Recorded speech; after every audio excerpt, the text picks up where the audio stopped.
puis, ouais. Est-ce que... Moi j'ai attaqué, hein, mais toi tu vas plus vite que moi, c'est ça qui est beau. Un des grands moments du cigare, c'était au retour de mon ascension du Cervin que j'avais fait. Et on est redescendu à Zermatt et on est allé au fumoir du Zermatthof. Tu passes ce moment d'ultra détente après cette expérience incroyable, l'émotion. Ah, je pense que ça va c'était fabuleux, intense. Ouais. Ok, excellent.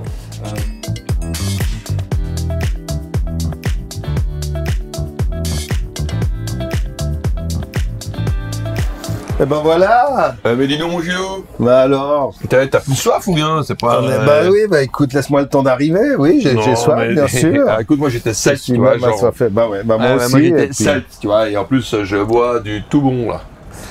Ah bah, Aïda du Clos de la Couta, un vignoble qui se trouve juste dans la vallée qui arrive à Sion, là, la Val d'Airain. Et c'est un beau vignoble à 800 mètres d'altitude. On a planté une Aïda, aussi un Pinot, mais là, et un grand terroir. Hangar 41.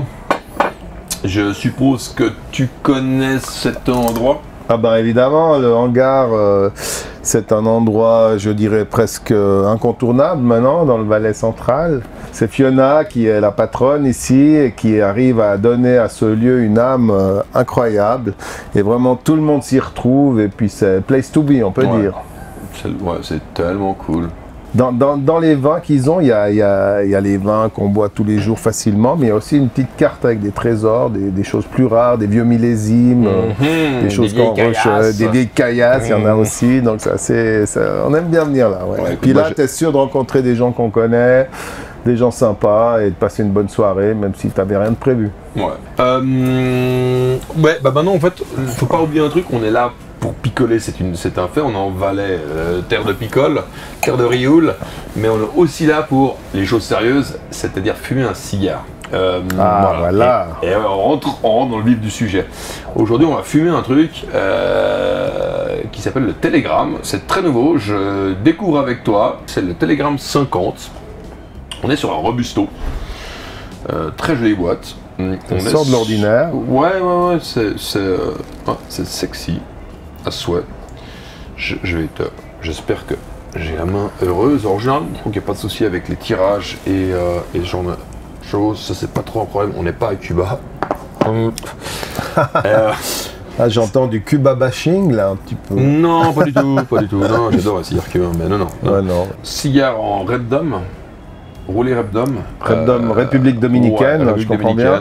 Exactement. C'est un blend, donc un assemblage, comme tu sais très bien les faire. Comme on dit dans le vin. Un assemblage, un blending avec du Costa Rica, tu connais un petit peu, Nicaragua, et puis République dominicaine, of course. On a un classique Robusto, on a un 53 en cepo, et puis on a un 58, c'est un peu un cigare un peu plus dodu, un peu plus rond, voilà. Donc ça, c'est les trois modules. Ce sont des cigares que tu vas trouver assez, je crois, exclusivement, ou je sais pas, principalement exclusivement le cigare.ch sur internet ou bien sur en magaz. Est-ce que moi j'ai attaqué, hein, mais toi tu vas plus vite que moi, c'est ça qui est beau. Bah moi voilà, j'avais tellement envie de fumer. T'arrives en retard à un moment donné, c'est bon. J'essaie de rattraper, tu comprends. Ouais, mais t'as pas de temps. Attends, comme ça. En tout cas, tirage. L'attaque est bonne, hein. Le tirage, pas de problème. Ouais, c'est un bon tirage. Est-ce que tu connais un peu les cigares non cubains? Alors un petit peu. Un petit peu. Moi, je connais les 77, les Skull 77, que je fume beaucoup. Si tu veux, j'étais un fumeur de cigares cubains primaire, dans mes débuts de fumette, si je peux dire. Et puis, voilà, j'étais un fumeur de Partagas D4, très classique, très standard pendant des années. Et puis, petit à petit, mon horizon s'est élargi, hein, et j'en suis venu à sortir de Cuba. Et puis là, je fume beaucoup les Skull 77. Je pense que c'est blend d'Amérique centrale, j'aime beaucoup parce que souvent c'est des cigares de très bonne facture. Et puis on peut arriver facilement à trouver ce qu'on aime, plus ou moins corsé, etc. C'est assez pratique dans ce sens-là. tu as probablement un nettement meilleur palais que moi, tu es capable de gens qui disent ah on est sur une touche de cacao à 84%, et puis il y a ça. Ah ouais, je vois ce que tu veux dire. Parce que toi, moi je suis très moyen alors que c'est mon job, hein, mais je sais pas. Non, mais évidemment quand on va analyser un peu le goût, enfin ce qu'on ressent lorsqu'on fume un cigare ou lorsqu'on boit du vin, on va devoir donner des images. Les premières notes qu'on a souvent, c'est les notes qu'on utilise aussi pour le vin, les notes empyreumatique, c'est les notes de choses brûlées, toastées, qu'on retrouve dans les vins boisés parce que les barriques, elles sont brûlées à l'intérieur et ce goût de brûlé, ces notes empyreumatique ressortent souvent dans le vin. Si on veut faire un accord vin-cigare, qu'est-ce qu'on va chercher? On ne va pas chercher à mettre ce qu'on ressent avec le cigare, ce que le cigare provoque dans la bouche. Par-dessus, on va essayer de compenser l'effet peut-être un peu chaud, brûlant du cigare par quelque chose de frais qui te rafraîchit puis qui va te donner envie de refumer, par exemple. Et ben par exemple, tu par exemple, qu'est-ce qui va bien avec? Est-ce que là on est sur un bon pairing? Alors moi j'aime bien, et c'est peut-être pas dans la ligne classique, hein, mais j'aime bien le contraste et après le cigare qui m'a bien chauffé la bouche, un vin blanc frais un peu onctueux, tu vois, qui est quelque chose un peu gras, comme ça, mais avec une belle acidité et de la fraîcheur, ça va bien compenser et me donner envie de refumer.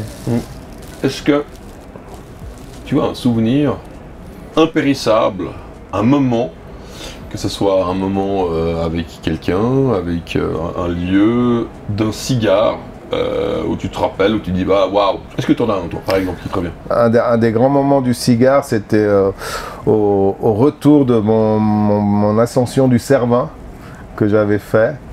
Et on est redescendu à Zermatt et on est allé au fumoir du Zermattaro. Tu as descendu comment? T'es pas redescendu en wingsuit toi?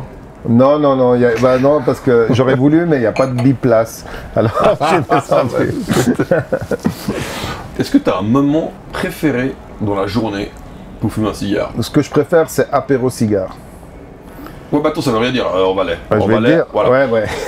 Non, mais l'apéro, fin d'après-midi.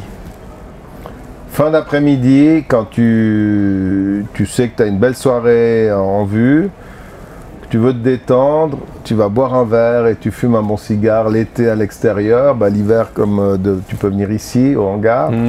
Et puis là, moi, c'est le meilleur moment pour fumer le cigare. Donc le pairing, je te demande même pas, ça veut dire que tu bois un vin, tu as un truc que tu préfères, tu bois plutôt rouge. Plutôt blanc. Plutôt blanc. Plutôt blanc, comme j'ai dit, pour trouver un petit fondant les terrasses.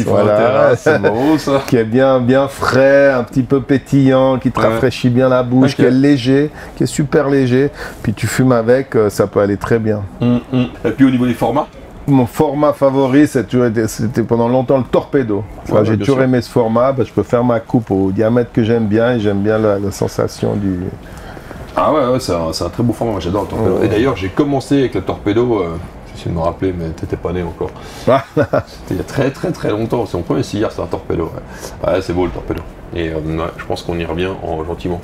J'ai porté 2 cigares. Certainement, en plus, là, tu as l'occasion de découvrir je vais appeler ça une première mondiale, une signature.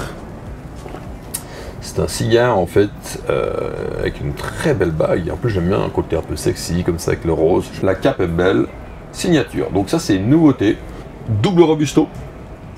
Format 56. Que le cigare fait rouler. C'est une exclusivité pour le cigare.ch. On est sur un cigare qui me fait penser un petit peu à l'époque au BIK 56, même format, qui est roulé au Costa Rica et puis qui a un blend secret. Un blend secret, c'est-à-dire qu'en général tu communiques pas trop là-dessus, tu laisses découvrir et c'est intéressant parce qu'il sort tout bientôt et je pense que ça vaut la peine d'essayer. Je t'invite à goûter ça. Le signature, ça c'est vraiment the news. Et puis après il y a un cigare un peu plus connu qui est le Vega Fina en 1998, qui est aussi un gros beau bébé. Voilà. Est-ce que tu as déjà vu le Vega Fina? Non, non, non. Le Vega Fina est un cigare qui roule en République dominicaine. J'ai pas dit avant pour le télégramme, non pas pour le signature. Le signature existe en 5 modules, 5 déclinaisons de modules, et le Vega Fina en 3. Donc on a du 50, 52 et 54. On est sur un cigare qui est pas trop violent, qui va pas t'emporter, mais qui est un peu comme ça. Ça c'est un mix medium full. Et là c'est bien, là c'est vraiment un cigare que tu peux fumer à l'apéro à 16h, même peut-être avant, agréable, et que voilà, on retrouve un peu, tu vas le trouver de nouveau sur le site lecigare.ch.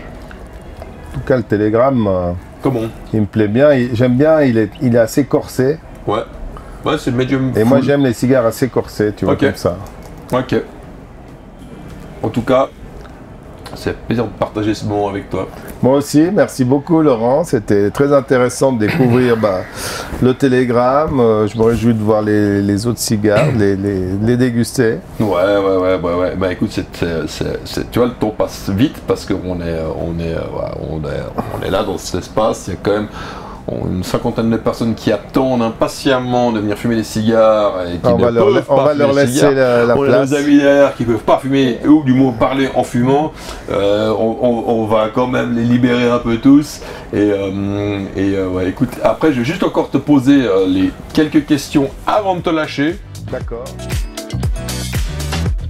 Alors là, quand tu vas dans des vins comme le Porto, des vins mutés, ou des Xérès, ou des choses comme ça, que tu dégustes à toute petite goutte, vraiment pour te tapisser la bouche, et où la fumée du cigare va ajouter à ça encore plus de complexité, de plaisir. Je lui ai fait goûter ça, et elle aussi, dès que j'ouvre une bouteille de Poggio di Sotto, c'est le grand moment. Il t'aime encore plus. Voilà, exactement. Ah, mais bon, en même temps, la connaissant un petit peu, je comprends. Et d'ailleurs, elle fait d'excellents vins. Absolument, elle est aussi vigneronne, d'une famille vigneronne, et ils produisent des grands vins.